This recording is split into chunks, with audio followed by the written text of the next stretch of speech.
Jemaat Tuhan, mari kita berdoa untuk pembacaan firman Tuhan dalam perjalanan hidup kita hari ini. Kita berdoa.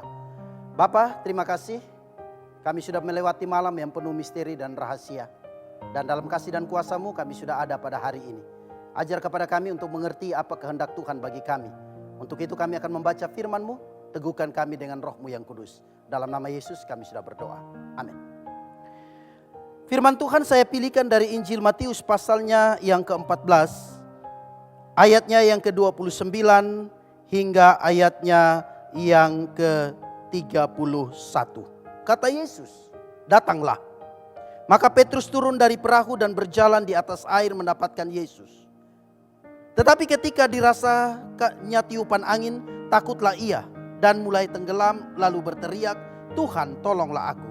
Segera Yesus mengulurkan tangannya, memegang dia dan berkata, "Hai orang yang kurang percaya, mengapakah engkau bimbang?" Bapak Ibu Saudara yang dikasihi dan diberkati oleh Tuhan,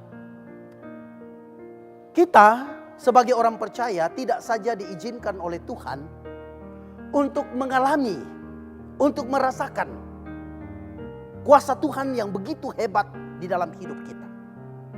Dan kita semua mengakui bahwa kita sudah mengalami akan hal itu. Ya, perjalanan hidup tahun ke tahun, melewati tahun 2020 yang penuh dengan COVID dan lain sebagainya, kita percaya karena ada kuasa Tuhan maka kita bisa melewatinya. Ya.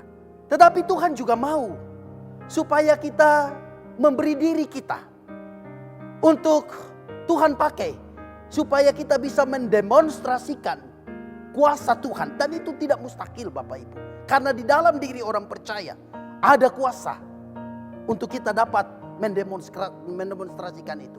Kisah cerita ini berkisah tentang Petrus. Ketika Yesus mendatangi mereka berjalan di atas air, dan semua teman-temannya ketakutan mengatakan itu hantu. Petrus dengan begitu percayanya mengatakan bukan, itu Tuhan. Dan benar, itu adalah Tuhan.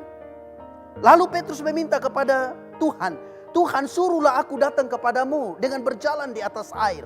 Tuhan berkata dalam pembacaan kita, "Datanglah, marilah." Lalu Petrus turun dari perahu, lalu dia datang untuk mendapati Yesus dengan berjalan di atas air. Bapak Ibu, saya mau katakan, ketika Petrus turun dari perahu, ketika dia berdiri saja di atas air, itu sudah merupakan mujizat Tuhan. Dia sudah memberi dirinya, hidupnya untuk dipakai oleh Tuhan untuk menyatakan kuasa Tuhan. Apalagi ketika dia bisa mampu melangkah 1, 2, 3, 4 langkah datang kepada Yesus, itu mujizat yang luar biasa. Tetapi sayang, ayat pemberitaan firman Tuhan, ayat Alkitab hari ini mengkisahkan bahwa ketika Petrus mendengarkan tiupan angin, ayat Alkitab mengatakan takutlah dia. Bapak Ibu Saudara, ketika kita memberi diri untuk dikuasai oleh ketakutan, kebimbangan terjadi dalam hidup kita, maka jangan salahkan Tuhan. Kalau mujizat-mujizat Tuhan, kuasa Tuhan itu kemudian tidak bisa kita bagikan kepada orang lain. Yang Tuhan mau adalah keyakinan. Ketika Petrus minta kepada Tuhan, Tuhan bilang datanglah.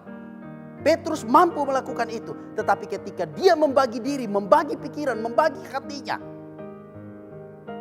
tidak lagi fokus kepada Tuhan, yang terjadi adalah dia mulai tenggelam. Bapak Ibu Saudara, Tuhan tidak mau kita menjadi pribadi-pribadi yang mudah bimbang, mudah takut. Dunia ini keras, hidup ini keras. Tetapi Tuhan kita jauh lebih besar kuasanya. Dan di dalam diri kita ada kuasa. Ada potensi yang bisa kita gunakan untuk mengalahkan dunia ini. Oleh karena itu teruslah melangkahkan kaki di tahun 2021 ini. Dengan sebuah keyakinan bahwa kita dapat melakukan perkara-perkara yang besar bersama dengan Tuhan. Biarkan Tuhan mendemonstrasikan kuasa. Biarkan orang lain melihat bahwa di dalam diri kita ada kuasa yang begitu besar. Dan marilah kita pergunakan itu untuk mendatangkan hormat dan kemuliaan bagi nama Tuhan. Terpujilah nama Tuhan kekal untuk selama-lamanya. Amin. Mari kita berdoa. Bapa Surgawi, terima kasih untuk firman Tuhan hari ini. Kami mau melangkahkan kaki kami dengan keyakinan bahwa ada kuasa di dalam diri kami. Tuhan memberikan kesempatan kepada kami untuk mendemonstrasikan kuasa. Kami fokus kepada Tuhan, kami tidak kehilangan pegangan apa-apa. Kami tidak mudah takut, sanksi dan bimbang. Maka kami percaya di sanalah Tuhan akan mendemonstrasikan kuasa. Orang lain akan melihat dan orang akan memuji Tuhan. Terpuji nama Tuhan kekal selama-lamanya. Dalam nama Yesus kami sudah berdoa.